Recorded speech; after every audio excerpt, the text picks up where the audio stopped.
如果回到那天，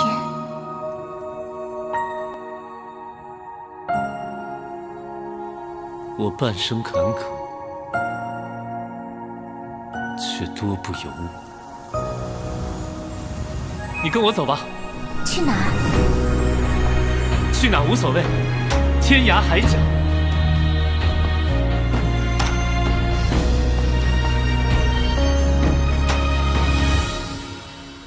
如果回到那天，我会倾尽全力守护你。我知道。 Selamat datang di Narasi ID. Jangan lupa dukung channel ini dengan cara subscribe kawan. Langsung saja ke cerita. Kelebihan, angin yin berhembus semakin kencang, mengepak pakaian Gosli dan Jin Pinger dengan keras. Mereka berdiri di pintu masuk gua, mengamati roh yang membentuk bentuknya yang besar. Mata sebesar lonceng, tiba-tiba terbuka di kabut putih, cahaya merah darah samar mengungkapkan, tubuh kolosal roh ganas menyelimuti. Matanya jatuh kedua manusia di bawahnya. Siapa itu? Berani datang ke tempat ini. Suara roh tiba-tiba terdengar, kuat dan memekakkan telinga, dinding gunung di sekitarnya tampak bergetar. Tapi setelah beberapa saat, roh ganas itu sepertinya menemukan sesuatu. Terkejut sesaat, matanya beralih ke Jin Pinger yang berdiri di belakang Gosli. Kamu lagi. Jin Pinger tersenyum, pesonanya tanpa batas, berkata, ya, ini aku. Kita bertemu lagi. Roh itu melolong marah, suaranya bergema jauh, gua yang dalam di belakangnya seolah-olah menggema tangisannya. Mengapa kamu datang ke sini lagi? Bukankah sudah cukup bahwa kamu telah mengganggu Dewi terakhir kali? Jin Pinger masih merenungkan bagaimana menghadapi roh ini. Dari situasi hari itu, wali ini jelas bukan orang yang mudah dihadapi. Hanya saja saat dia sedang merencanakan, wajahnya masih tersenyum. Jin Pinger hendak berbicara, tiba-tiba mendengar Gosli berkata, apakah Anda macan hitam, salah satu dari 7 pahlawan perbatasan selatan yang mengikuti wanita dukun Linglong ke dalam 10.000 pegunungan hebat? Jin Pinger tertegun, menoleh untuk melihat Gosli, melihatnya tampak serius, memperhatikan roh itu. Tetapi hampir pada saat yang sama Gosli mengajukan pertanyaan itu, roh itu juga terpana, seolah-olah nama, harimau hitam, seperti pukulan berat yang menghantam jauh di dalam dirinya. Bahkan jika itu adalah roh jahat hantu metamorfosis yang bermetamorfosis, bahkan jika itu ditinggalkan oleh dunia, ribuan dan ribuan tahun berjaga-jaga sendirian, tetapi pada akhirnya masih ada beberapa kenangan, tersembunyi jauh di dalam hati. Kamu siapa? Suara kuat dari roh, tiba-tiba berubah serak, sangat berbeda ketika dia pertama kali muncul. Gosli memandang roh yang dikelilingi oleh suara aneh itu, matanya bersinar dengan ekspresi yang rumit, perlahan-lahan berkata, 7 yang mengikuti wanita dukun Linglong, pada akhirnya 5 kembali dan mendirikan perbatasan selatan 5 suku yang kita kenal sekarang. Meninggalkan 2 yang adalah saudara laki-laki sejati dan telah bersama wanita dukun Linglong yang terpanjang, Black Tiger dan Blackwood, mereka tidak kembali. Legenda suku dukun kuno mengatakan, kakak laki-laki Black Tiger setia dan berani, adik Blackwood sabar dan berdedikasi. Saya melihat bahwa Anda sangat menghormati patung ini, tegas dan ulet selama ribuan dan ribuan tahun ini, tidak menyesal berkembang menjadi roh ganas, jadi saya kira Anda adalah Black Tiger, benarkah itu? Roh yang ganas itu terdiam untuk waktu yang lama, matanya menatap Gosli. Gosli dalam tatapan itu, tidak menunjukkan rasa takut, bertemu matanya dengan jujur. Perlahan-lahan, kabut putih di sekitar roh yang ganas naik, warna merah di sekitar matanya berubah lebih gelap, bahkan dinginnya tulang yang menembus di pintu masuk gua, tampak berubah menjadi lebih dingin.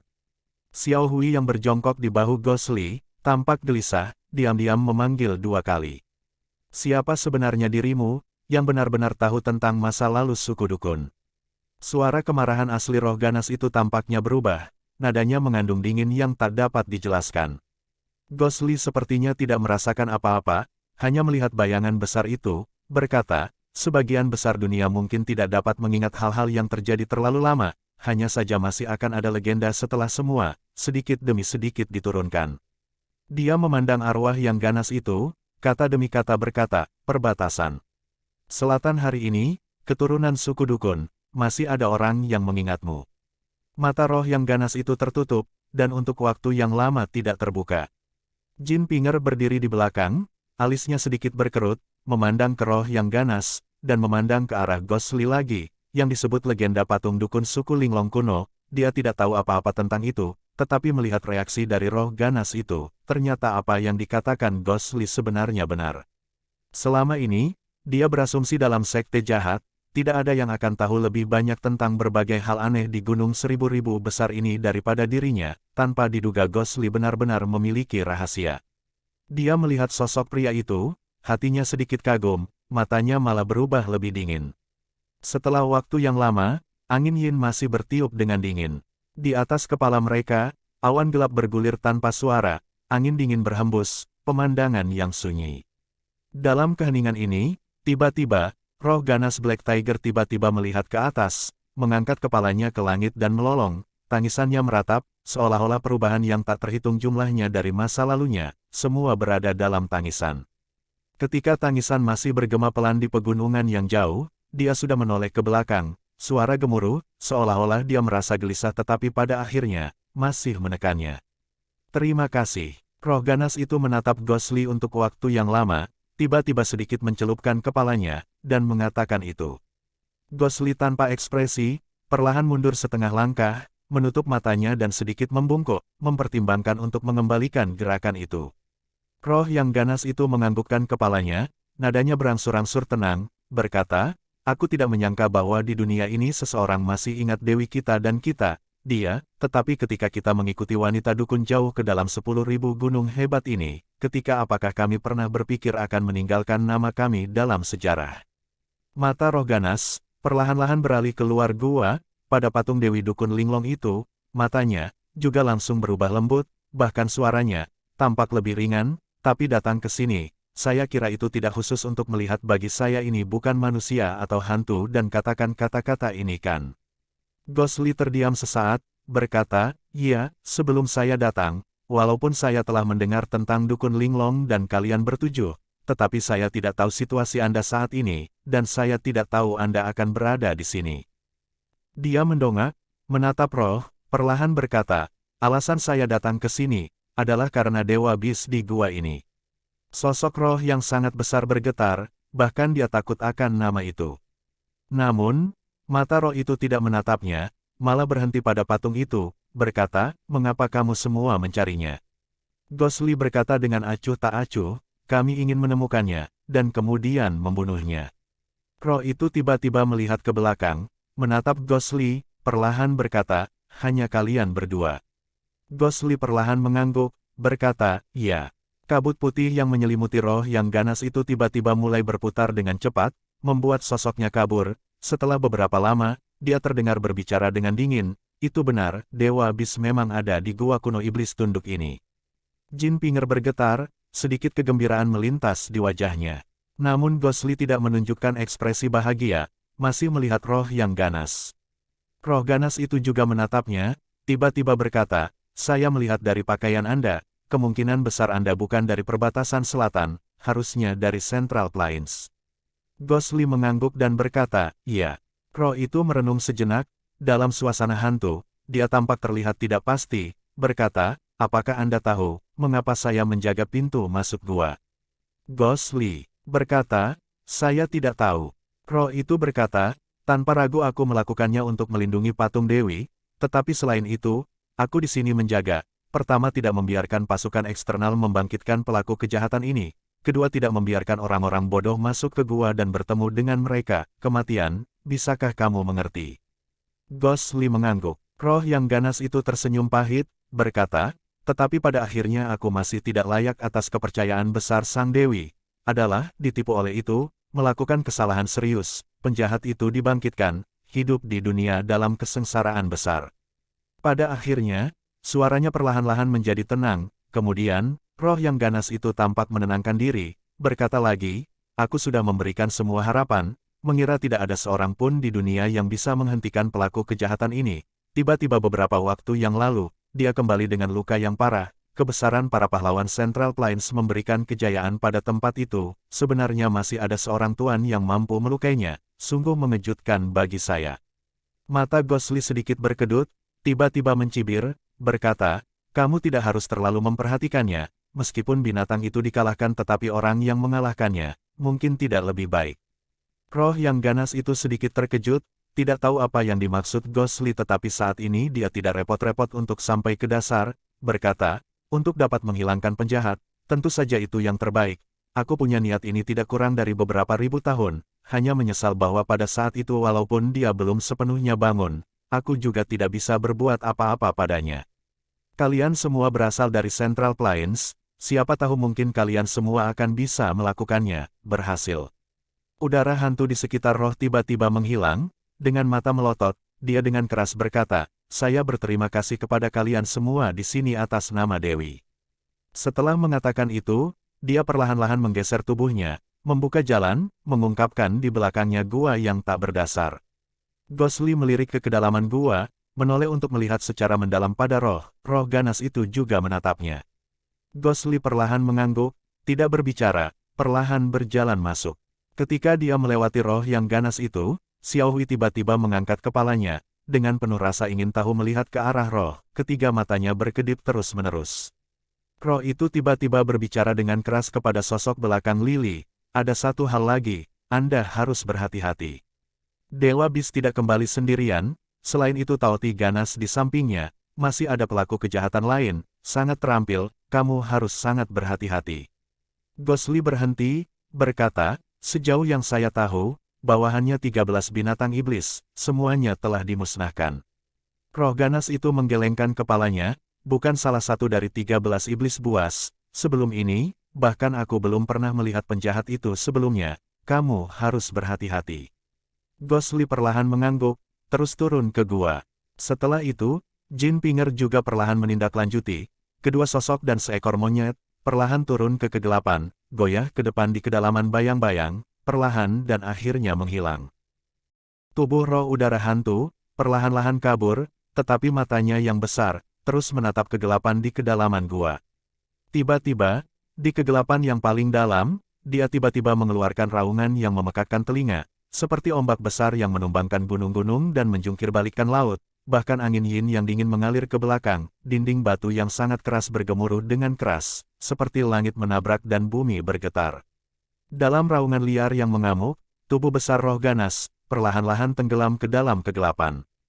Tetapi, ketika roh ganas itu menghilang pada saat yang sama, ia tidak memperhatikan, di luar pintu masuk, di belakang patung itu, sesosok manusia kulit hitam, adalah orang yang menghasut perselisihan internal 5 suku perbatasan selatan, merebut kembali 5 suku suci, senjata, menghasilkan kebangkitan dewa binatang, kayu hitam.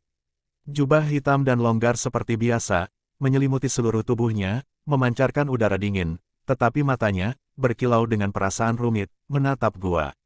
Ketika roh ganas, yang juga pernah menjadi saudaranya, menghilang, perlahan-lahan dia memalingkan muka, sekali lagi, melihat patung wanita dukun linglong itu. Di tengah angin yin yang gemerisik, ia tampak juga bergumam, Dewi. Pada saat yang sama, jauh dari puncak gunung hitam yang terbakar di mana gua itu berada, di hutan hitam yang luas itu, sebuah tim yang terdiri dari lebih dari selusin orang perlahan berjalan keluar. Yang pertama, berwarna putih seperti embun beku, seorang wanita yang tampak sangat cantik, di tangannya tiannya celestial sword biru, wajahnya seperti embun beku bening, matanya belum mengandung tekanan dan perubahan hidup yang tak dapat dijelaskan, diam-diam, menatap ke arah orang kulit hitam ini, puncak gunung yang terbakar. Central Plains, 30 mil di luar kota Heyang. Di jalan utama, setelah sekian lama, sebagian besar pengungsi telah kembali ke kampung halaman selatan mereka. Tempat di sini tidak jauh dari kaki bukit King Yun, namun masih bisa melihat orang-orang biasa yang berpakaian lusuh berjalan dengan susah payah. Tetapi selama itu, ada lebih banyak usaha kecil dan penjajah didirikan, dibandingkan dengan bencana yang terjadi beberapa bulan lalu, itu jauh lebih baik. Petunjuk abadi, ayo baca nasibmu yang tersisa. Tiba-tiba, sebuah seruan nyaring terdengar, memecah kesunyian di sini, itu terutama menusuk. Keberuntungan karir di pejabat pemerintah, perkawinan, keberadaan, geomansi, fisiognomi, glifomansi, keberuntungan karena merasakan tulang, yang tahu segalanya, datanglah, hanya 5 perak per orang. Sudah murah. Zhou Yixian memegang tanda bambu, Immortal Guide, melangkah, berteriak di sepanjang jalan, tidak ada yang tidak melirik. Tahu anjing liar yang ada di belakangnya tidak berbicara, seperti biasa membawa semua barang bawaan. Xiao Huan malah tertegun, mengangkat kepalanya dari buku sampul hitam tanpa kata yang telah dia baca dengan cermat selama perjalanan, bertanya dengan heran, "Kakek, apa yang baru saja kau katakan, berapa banyak perak per orang?" Zhou Yixian berbalik, hehe tersenyum, sikap abadi seperti Tao, mengulurkan 5 jari, dengan sungguh-sungguh berkata, 5 perak. Xiao Huan mengerutkan kening, berkata, "Tapi kemarin Anda memanggil 3 perak. Juga, apa yang sebenarnya terjadi dengan Anda hari ini? 3 hari yang lalu kami masih baik-baik saja seperti di masa lalu, setiap pelanggan 5 tembaga, tetapi Anda memiliki keberanian, beberapa ini hari Anda melompat dan melompat naik, 5 tembaga bertambah menjadi 1 perak, setelah 1 hari menjadi 2 perak, kemarin menjadi 3 perak, hari ini Anda langsung meminta 5 perak." Xiao Huan berjalan ke Zhou Yixian, menaksirnya dengan hati-hati. Zhou Yixian merasa terkesima olehnya, melangkah mundur dan membuat batuk kering, berkata, "Dasar gadis kecil, apa yang kau lihat?" Xiao Huan mengabaikannya, mengulurkan tangannya dan merasakan dahinya. Zhou Yixian terkejut, melangkah mundur dan berjalan, berkata, "Apa yang kamu lakukan berperilaku begitu aneh?" Xiao Huan menangis, berkata, "Kaulah yang bertingkah aneh.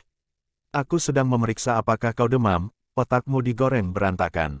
Kemudian dia menoleh ke Wild Dog Taoist, bertanya, "Pendeta, katamu, apakah kakekku kacau balau baru-baru ini?"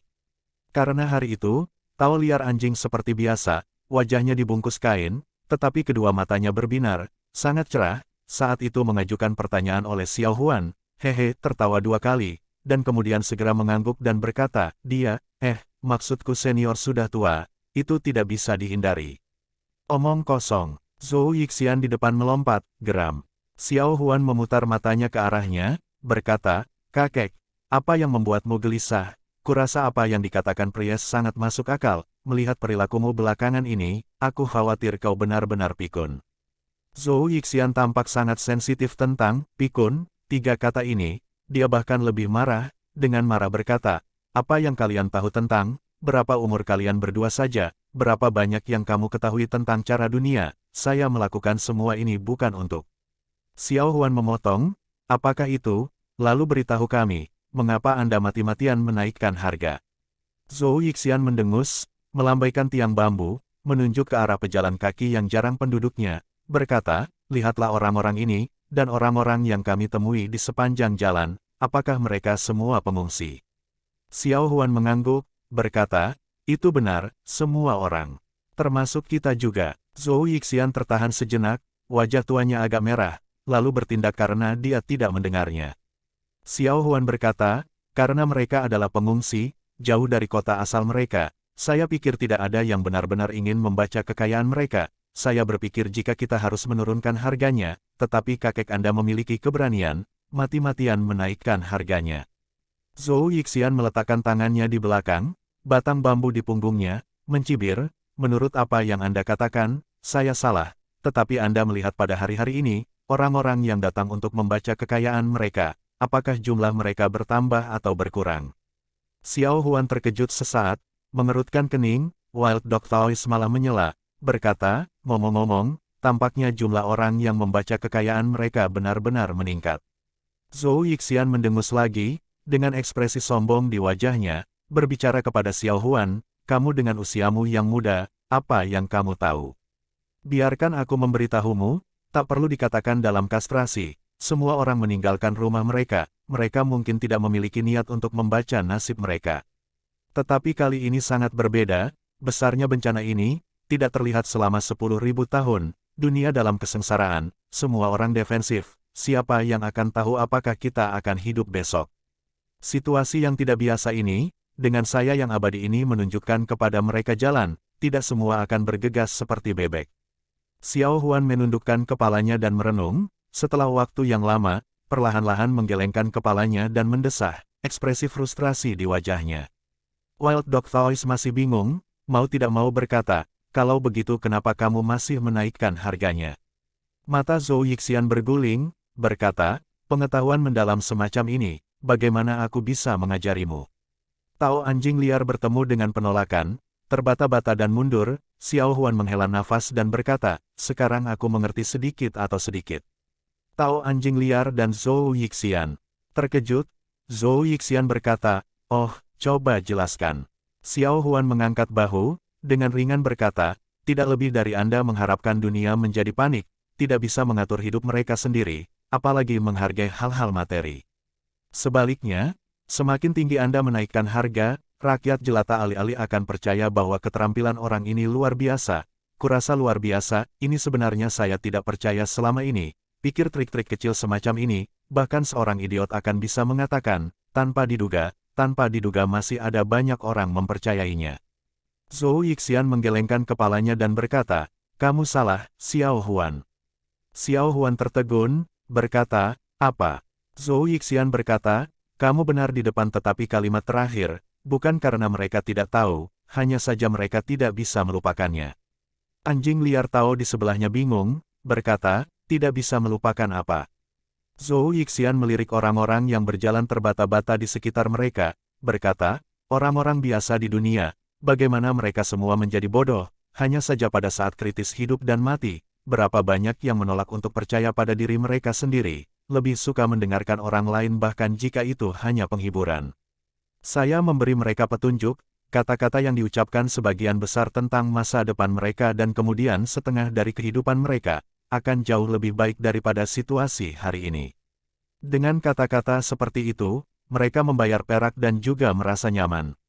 Xiao Huan tiba-tiba berkata, kakek, apakah kamu benar-benar tahu dari fisiognomi, atau membuat tebakan liar? Zhou Yixian tersenyum dan berkata, saya membuat tebakan liar. Xiao Huan dan Wild Dog Tao saling memandang, tidak dapat berbicara.